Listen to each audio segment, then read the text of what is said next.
ایک بزرگ شیخ عبد الواحد ایک واقعہ بیان کرتے ہوئے فرماتے ہیں کہ میں ایک مرتبہ طواف کر رہا تھا۔ اچانک میں نے ایک عورت کو دیکھا کہ اس کے کندھے پر ایک بہت ہی کم سن بچہ بیٹھا ہوا ہے، اور وہ عورت یہ فریاد کر رہی ہے کہ اے کریم، اے کریم، تیرا گزرا ہوا زمانہ کیسا موجب شکر زمانہ ہے۔ یا رحیم، یا کریم، ان عہدک القدیم۔ اے رحیم، اے کریم، تیرے وعدے واقعی سچے اور پکے ہوتے ہیں۔ اے رحیم، اے کریم، تیرے وعدے واقعی سچے اور پکے ہوتے ہیں۔ میں نے اس عورت سے پوچھا کہ آخر وہ کیا بات ہے، وہ کیا چیز ہے جو تیرے اور اللہ کے درمیان گزری ہے؟ وہ عورت بتانے لگی کہ میں ایک مرتبہ کشتی پر سوار ہو کر کسی سفر پر جا رہی تھی۔ اس کشتی میں تاجروں کی ایک جماعت بھی سوار تھی۔ راستے میں بہت بڑا زور کا طوفان آیا۔ طوفان اتنا زور کا اور ہیبت ناک تھا کہ وہ کشتی غرق ہو گئی، اور سب کے سب لوگ ہلاک ہو گئے۔ صرف میں اور میرا بچہ ایک تختے پر رہ گئے، اور ایک اور حبشی آدمی دوسرے تختہ پر۔ ہم تین کے سوا کوئی بھی بندہ نہیں بچا۔ جب صبح کا چاندنا ہوا تو اس حبشی نے مجھے دیکھا، اور پانی کو ہٹاتا ہٹاتا اپنا تختہ بھی میرے تختے کے پاس لے کر پہنچ گیا، اور جب اس کا تختہ میرے تختہ کے ساتھ مل گیا تو وہ بھی اپنا تختہ چھوڑ کر میرے تختہ پر آ گیا، اور مجھ سے بری خواہش کا اظہار کرنے لگا۔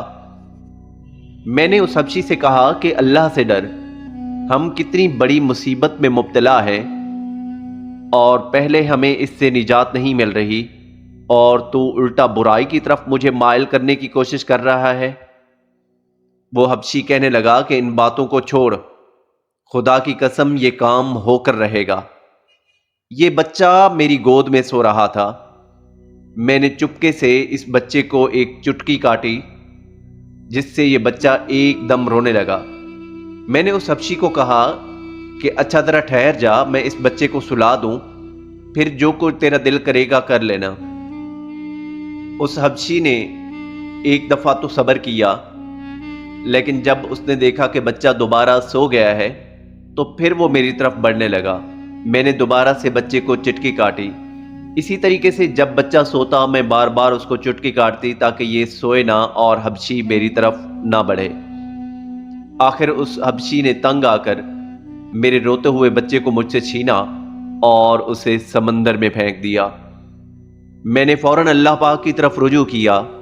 آسمان کی طرف منہ کر کے میں نے اللہ پاک کو ندا دی۔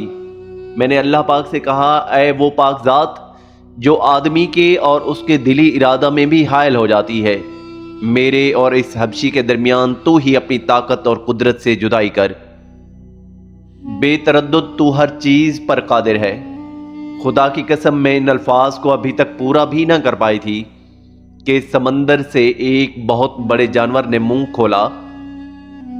کھولا اور سر باہر نکالا، اور اس حبشی کا ایک ہی لقمہ کر کے سمندر میں دوبارہ گھس گیا، اور مجھے اللہ تعالی نے محض اپنی طاقت اور قدرت سے اس حبشی سے بچا لیا۔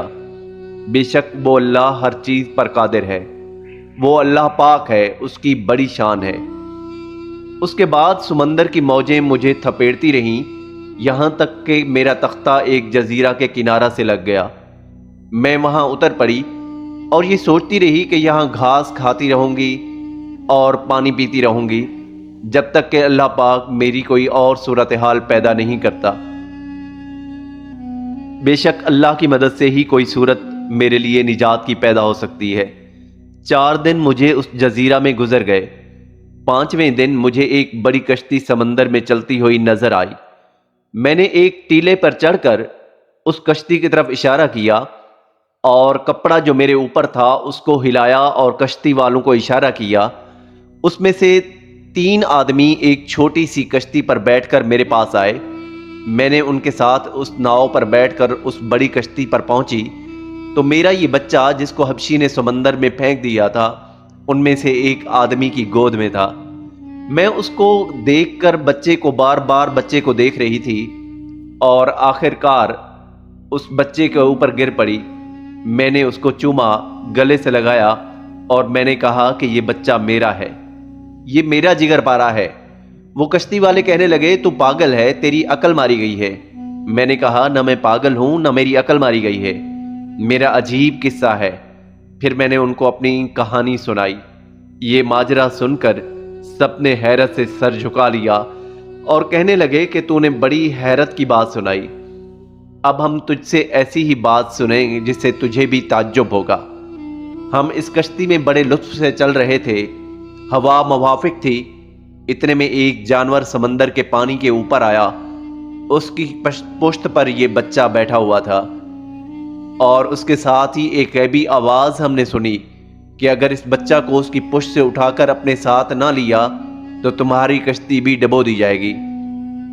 ہم میں سے ایک آدمی اٹھا اور اس بچہ کو اس جانور کی پشت سے اٹھا لیا اور وہ جانور پانی کے اندر چلا گیا۔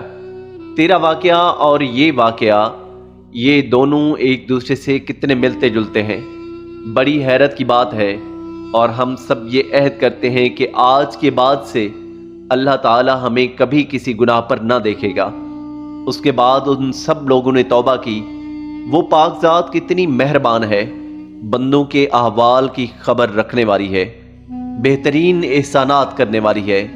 وہ پاک ذات مصیبت زدوں کی مصیبت کے وقت مدد کو پہنچنے والی ہے۔ بے شک اللہ ہی ہر چیز پر قادر ہے، بے شک وہی ذات مشکل کشا اور حاجت روا ہے۔ اسی لیے اے میرے دوستو، یہ واقعہ اس بات کی غمازی کرتا ہے کہ ہم جب بھی کبھی کسی مشکل اور مصیبت میں گرفتار ہوتے ہیں تو صرف اس ذات سے مانگا کریں۔ وہی ذات مشکلات اور مصیبتوں سے نکالتی ہے